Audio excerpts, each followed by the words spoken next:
This is move 3, and black is dead lost. But what's shocking is that after d4 d5, knight c3, knight f6 and bishop f4, the most common move, all the way up to 1600 rating on the Lichess database, loses on the spot.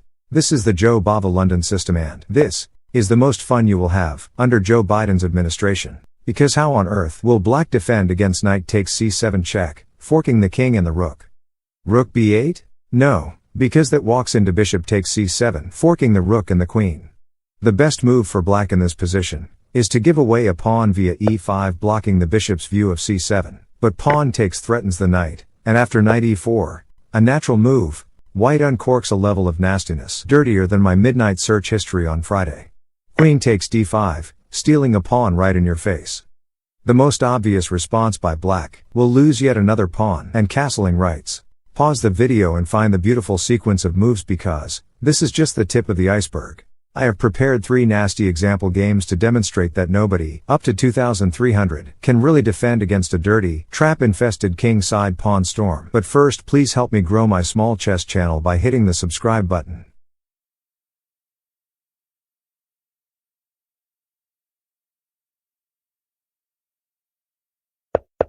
This is the Joe Bava London system. And after knight f6 and bishop f4, this wise beginner avoids all knight b5 shenanigans by playing the move, c6. e3 protects d4 and opens the way for the bishop. A solid setup for black in this position, borrows an idea from the well-known Caro-Kann defense. Black develops his bishop to f5, and then makes an impenetrable pyramid of pawns. Impenetrable?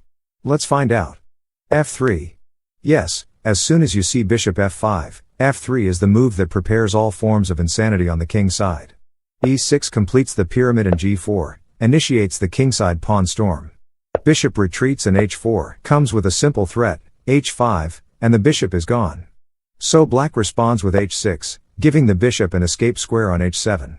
Bishop d3, because it's usually a good idea to gain an extra move by trading a piece that has moved twice for yours that has moved only once. Granted, the pieces are of equal value, of course. You do not want to trade your queen for a bishop that has moved 5. You know what? I won't insult your common sense with that explanation. Takes, queen takes, and after bishop d6 and knight e2, black commits the aforementioned inaccuracy.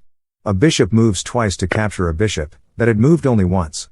If this was an open position, like in the Evans Gambit, Smith-Morra or Danish Gambit, black would already be in serious trouble.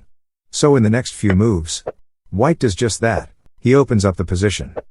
Takes, and black is starting to feel like he is a move behind in this game. You want to castle, you want to save your knight, but all you have is one move. This is what it feels like to be in debt. Those who have degrees, please confirm down below. Knight g8 is the logical move, and now rook h8 infiltrates black's position. After castles and queen h7, black's kingside is about to disappear. Knight e7, the rooks are exchanged and white wins the first pawn. Knight f5 and white wins the second pawn. Black captures on e3, and now checkmate is in 3 moves. Can you find it? Who are we kidding? Knight takes e6 check, king c8 is the only move, and after queen e8 check, and queen shields, it becomes clear that this game only took this long because black chose to castle queen side. So what happens when black decides to castle right into the pawn storm? d4, knight f6, knight c3, g6 and bishop f4 is the Joe Bava London system.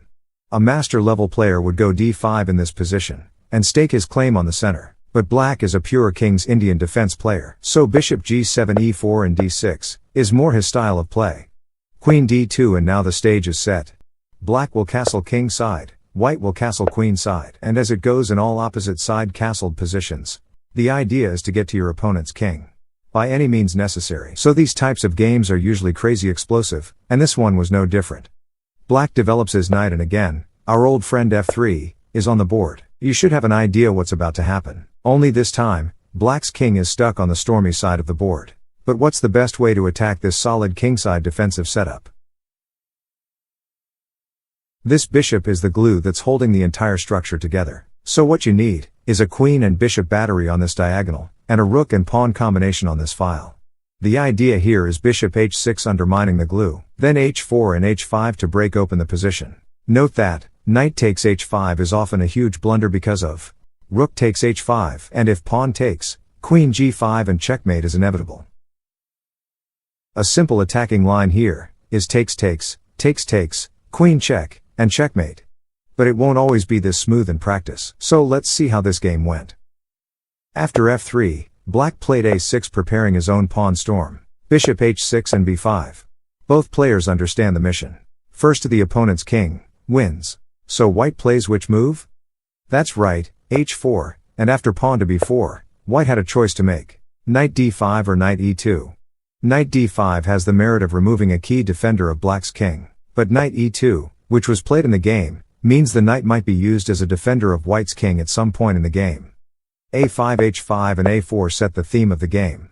All-out attack. But it seems like white's missiles might land faster than black's, because after this series of captures, queen check and king retreats, one piece is holding the position together for black. So the best move for white here is e5, chasing away the knight.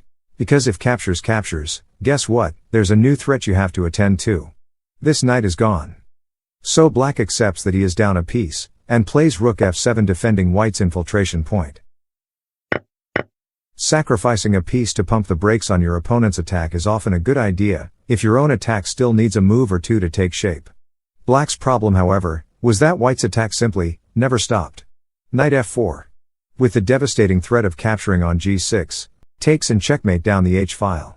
So black defends with knight e7, but white adds another attacker with bishop c4, d5 and bishop d3 putting more pressure on g6.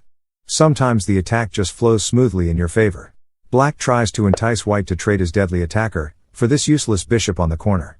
Not today, sir. Knight takes g6, knight takes and bishop takes, threatens the rook and the a7 pawn. You can only defend one, so black sacrifices the rook! Well, in a sad and rather depressing manner. Queen takes and knight h3 was white's way of introducing another attacker to the game. It's still a few moves away from where it needs to be though, so this is black's chance to throw in a few jabs. You never know, you might get a quick knockout. b3, takes and a3, is how you throw a wet blanket on these pawn advances. Because good luck getting to this king once it's on a1. Rook a7, I guess to provide lateral defense of this h7 pawn. Knight f4, c6 and knight h5, arrives to finish black off. Queen g6 merely delays the inevitable, because in case you haven't noticed, white is a full rook up. So takes, knight takes and guess what, this rook is also about to fall. Sometimes you get a position where all the tactics just seem to work in your favor. But how do you actually get to such a position? Not even Magnus Carlsen can answer that question. Chess needs you to have a little bit of faith. You obey chess principles in the opening, have the correct plan in the middle game, and you trust that the gods of chess will reward you with a beautiful position at the end.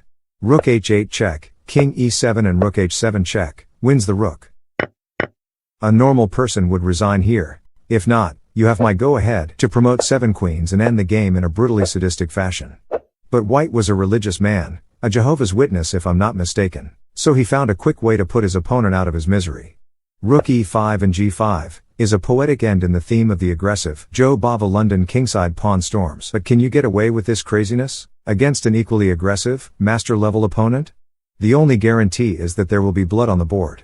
d4 knight f6, bishop f4 g6 and knight c3 is the Joe Bava London system. But this time, a principal d5 is played, staking claim on the center. You do this so your enemy pieces don't have an easy path via the center straight to your king. Chess principles protect you from threats you are not yet strong enough to see.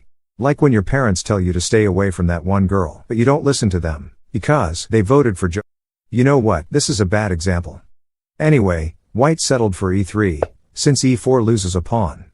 And after bishop g7, in a quiet position, on a warm summer afternoon in Yemen, h4 triggers the madness and dares black to castle king side.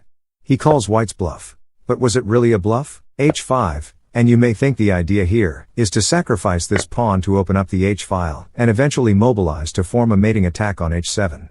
A mating attack? I swear, chess words sometimes be sounding like serious crimes if you think about it. Anyway, no. It's the shocking, rook takes knight, pawn takes and queen takes threatening the d5 pawn.